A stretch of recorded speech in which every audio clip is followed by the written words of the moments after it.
আমরা কি চাই রমজান মাস হেলায় নষ্ট করতে, নাকি রমজান মাসে গোনা মাফ করাতে? আমার সাথে বলেন, এই 10টা কাজ আমরা সবাই করব ইনশাআল্লাহ। রমজান মাসকে ইফেক্টিভ করতে এই 10টা কাজ করব ইনশাআল্লাহ। রাজি আছেন? এক নাম্বার হচ্ছে 5 ওয়াক্ত নামাজ। রাজি আছেন কিনা? 5 ওয়াক্ত নামাজ সাধ্যমতো চেষ্টা করব জামাতে পড়ার জন্য। ওই যে নামাজ নাই ইসলাম নাই, নামাজ যে পড়ে না ওর সাথে কোনো খাতির নাই। খাতির আছে? কোনো খাতির নাই। নামাজ অবশ্যই পড়তে হবে, মাস্ট বি। এরপরে নামাজের সাথে সাথে কমপক্ষে 12 রাকাত করে নফল। কত রাকাত? যে ব্যক্তি 12 রাকাত নফল বা সুন্নত দৈনিক পড়ে তার জন্য জান্নাতে একটা ঘর তৈরি করা হয়। 12 রাকাত কি কি কে বলতে পারবেন? প্রথমে ফজরের 2, জোহরের আগে 4, জোহরের পরে 2, কত হলো? 4 2 6 2 8, মাগরিবের পরে, এশার পরে, এই হলো 12। পড়বো তো ইনশাআল্লাহ? এইগুলো 1 নাম্বার কাজ, নামাজ পড়া। 2 নাম্বার ভাই, নামাজের সাথে সাথে তাহাজ্জুদ এবং তারাবি অবশ্যই পড়তে হবে। রাজি আছে কিনা? আল্লাহর ওয়াস্তে গ্যাঞ্জাম করতে যায় না 20 না 8, এই গ্যাঞ্জামে আল্লাহর ওয়াস্তে যায় না। তারাবির নামাজ 5 ঘন্টা। কত রাকাত সেটা বড় কথা না। তারাবির নামাজ কত ঘন্টা? প্রায় 4-5 ঘন্টা। আর 5 ঘন্টায় 8 রাকাত পড়েন, 5 ঘন্টায় 20 রাকাত পড়েন। কি বুঝতে পারছেন কথা? নবী সাল্লাল্লাহু আলাইহি ওয়াসাল্লাম তারাবির নামাজ কত লম্বা পড়েছেন? 1 ঘন্টা। কতক্ষণ পর্যন্ত? সাহাবীরা কি বলছেন? সাহাবীরা বলছেন যে আমরা তড়িঘড়ি করে সেহরি খেয়েছি। নামাজ এত লম্বা নবীজি পড়েছেন, শেষে তড়িঘড়ি করে সাহরি করতে হয়েছে। তা নবী সাল্লাল্লাহু আলাইহি ওয়াসাল্লামের 2 রাকাত নামাজ কত লম্বা ছিল। আমরা এখন নামাজের রাকাত সংখ্যা নিয়ে যত বেশি ঝগড়া করি, কোয়ালিটি নিয়ে এত ঝগড়া করি না। কোয়ালিটি ইম্পর্টেন্ট না? আমার নামাজটা কত সুন্দর হচ্ছে, কত লম্বা হচ্ছে, কত ধীর স্থির হচ্ছে, এই নামাজে আমি ধীর স্থিরভাবে কোরআন শুনবো, বুঝবো, চোখ দিয়ে পানি ঝরবে, এগুলো ইম্পর্টেন্ট না? মক্কা মদিনায় গিয়ে দেখেন, যারা এখন উমরা করতে গিয়েছেন অনেক, তারা সৌভাগ্যবান। তারাবির নামাজ নর্মাল এমনি যে কোনো নামাজেই, তারাবির নামাজ তো আরো বেশি। দাঁড়ালে আপনার চোখ দিয়ে পানি পড়তে বাধ্য। মধুর তেলাওয়াত, লম্বা কেরাত। ফজরের নামাজ মিনিমাম 20 মিনিট। ফজরের নামাজ 15 থেকে 20 মিনিট। আর আমরা তো 3G 4G 5G মাশাআল্লাহ। কোন কোন মসজিদে 6G, মানে সূরা ফাতিহা শুরু হয়, ওই শেষে গেলে দলিন শেষ, মানে আর কিছু বুঝলাম না মাঝখানে কিছু। এগুলো কি নামাজ? আমরা তো নামাজ পড়তেই ভাই দুনিয়াতে আসছি, নাকি? দুনিয়াতে আসছি কেন? ওমা খালাকতুল জিন্না ওয়াল ইনসা ইল্লা লিয়াবুদুন। তো নামাজই তো পড়তে আসছি ভাই, এত তাড়াহুড়ার কি আছে? ধীর স্থির ভাবে আপনি 8 রাকাত পড়তে চান, পড়েন, লম্বা করে পড়েন, ধীর স্থির ভাবে পড়েন। এক ভাই বলছেন আমি 20 পড়বো। আচ্ছা ভাই পড়ুক তো, ওকে 20 পড়তে দেন, লম্বা করে পড়তে বলেন, ধীর স্থির ভাবে পড়ো। আরেকজন পড়ছে 2 রাকাত, রাতের সালাত 2-2 করে, একটা হাদিস আছে না, রাতের সালাত 2-2 করে। এই বেচারা 2-2 করে পড়তেই আছে। তো লম্বা করে পড়লে কোনো সমস্যা আছে? উদ্দেশ্য কি? আল্লাহকে পাওয়া। আমি নামাজে আল্লাহকে পেলাম কিনা এটা বড় কথা। আল্লাহ রাব্বুল আলামিন আমরা সবাইকে ধীর স্থির ভাবে কোরআনকে কেন্দ্র করে তারাবি তাহাজ্জুদ পড়ার তৌফিক দান করুন। এটা রমজান মাসের ইফেক্টিভ রমাজান আপনাকে কাজে দিবে। 2 নাম্বার। 3, এটা বলে দিয়েছি, রমজান মাস হবে কোরআনময় মাস। এই মাসে কোরআনের 6টা হক আমরা আদায় করবো ইনশাআল্লাহ। মনে আছে তো ইনশাআল্লাহ? তেলাওয়াত, মুখস্থ করা, আরবি শেখা, আদেশ নিষেধ মানা, দাওয়াত দেয়া এবং হিফজ করা। পারবো তো ইনশাআল্লাহ? নিয়াত করেন জোরে জোরে।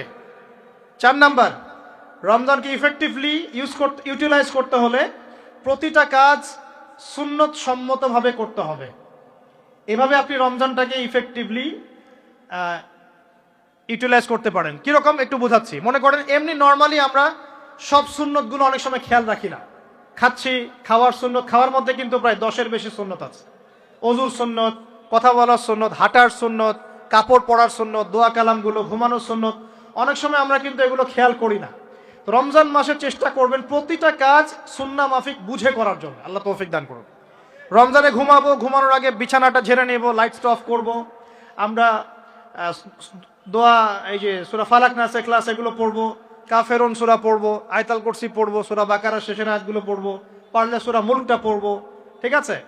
প্রয়োজনে ওযু করে আসবো, এসে আমরা ডান কাতা হয়ে শুয়ে আল্লাহুম্মা বিইসমিকা আমুতু আহইয়া, এই যে শুরু করলাম। ঘুম থেকে ওঠা, ওযু করা, ওয়াশরুমে যাওয়া, খাওয়া দাওয়া করা, মসজিদে যাওয়া, নামাজ, জিকির, তাসবিহ, তাহলিল, ব্যবসা বাণিজ্য, এগুলো সবকিছু সুন্নত নাই? প্রতিটা কাজ সুন্নাহ মাফিক করার চেষ্টা করব, আল্লাহ তৌফিক দান করুন, আমিন।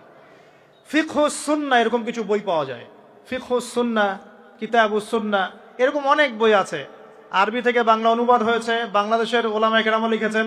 এরকম সুন্নাহ শেখার কিছু বই কিনে নেবেন, কিনে নিয়ে প্রতিটা কাজ কিভাবে করলে সুন্নত হয় পড়ে দেখবেন। পারবেন তো ইনশাআল্লাহ? আল্লাহ পাক তৌফিক এনায়েত করুন, বলি আমিন। এটা কত বললাম? 3 নাম্বার।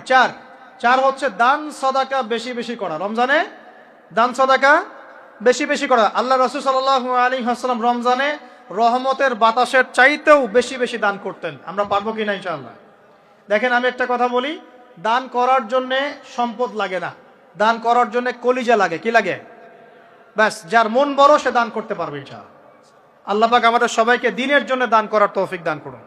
দিনের জন্য দান করেন, স্থানীয় মসজিদ, মাদ্রাসায়, এতিমখানায়, অসহায় মানুষের পাশে, বিধবার ঘরে, এতিমের ঘরে, যারা খেতে পারছে না 3 বেলা, ওদের ঘরে ঘরে রমজানের বাজার পৌঁছে দেন। আল্লাহ পাক তৌফিক দান করুন, আমিন। 5 নাম্বার, রমাদান মাসে অবশ্যই অবশ্যই আমাদের জাকাতগুলো আমরা দিয়ে দিব। রাজি আছি তো ইনশাআল্লাহ? বলেছি জাকাত এবং সালাতের মধ্যে যে পার্থক্য করে সে মুসলিম নয়। জাকাত ফরজ হয়েছে, অবশ্যই অবশ্যই আপনাকে জাকাত দিতে হবে। এটা কিন্তু নফল কিছু নয়, এটা কি ফরজ। জাকাতের নিসাব জানেন কি না?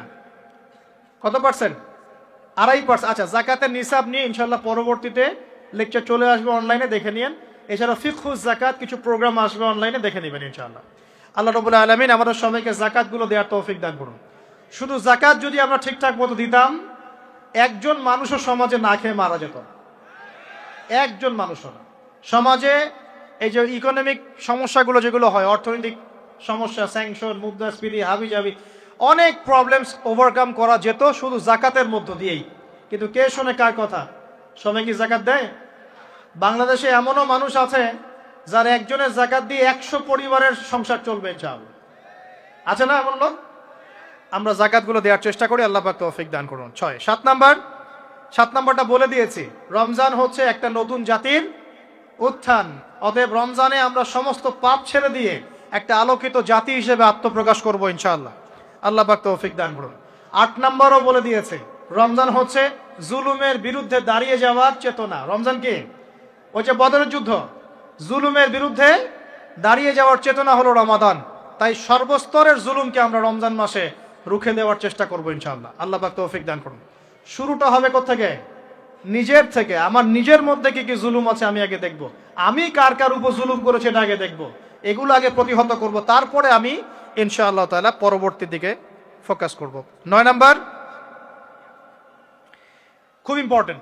9 নাম্বার আর 10 নাম্বারটা বেশি ইম্পর্টেন্ট। 9 নাম্বার হচ্ছে রোজা রাখা মানে আমরা অনেকেই মনে করি যে না খেয়ে থাকা আর কি পানি ছেড়ে দেওয়া। অনেকেই মনে করি এটা রোজা মানে আমাকে না খেয়ে থাকতে হবে আর পানি ছেড়ে দেওয়া লাগবে, স্ত্রী সহবাস ছেড়ে দেওয়া লাগবে। কিন্তু এর চেয়ে বেশি ইম্পর্টেন্ট একটা বিষয় আমরা ভুলে যাই, সেটা হলো রমজান মাসে রোজা রাখার অর্থ হচ্ছে আল্লাহ পাকের সমস্ত কবিরা সগীরা গুনাহ ছেড়ে দেওয়া। রোজা রেখেছি, গীবত করলাম, রোজা হবে কিনা? রোজা রেখেছি, মিথ্যা কথা বলছি, হবে রোজা? রোজা রেখে ওই ভদ্রলোক সুদ খাচ্ছে, রোজা হবে? রোজা রেখে অমুক ভাই আমার টেবিলের নিচ থেকে টাকা নিল, রোজা হবে? অমুক ভাই মানুষের সম্পদ আত্মসাৎ করে ফেললো, হবে?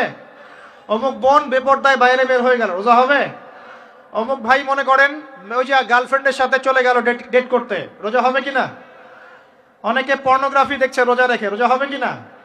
এই যে কবিরা গুনাহ যেগুলো আছে, যত রকম কবিরা গুনাহ, এই গুনাহগুলোতে লিপ্ত থাকলে রোজা ভেঙে যায়। আল্লাহ পাক আমাদের সবাইকে কবিরা গুনাহ মুক্ত রোজা রাখার তৌফিক দান করুন। আর 10 নম্বর পয়েন্টটা হচ্ছে এই ভাই, রমজান মাস আসলে মাশাআল্লাহ শিকল দিয়ে শয়তানকে বেঁধে রাখা হয়।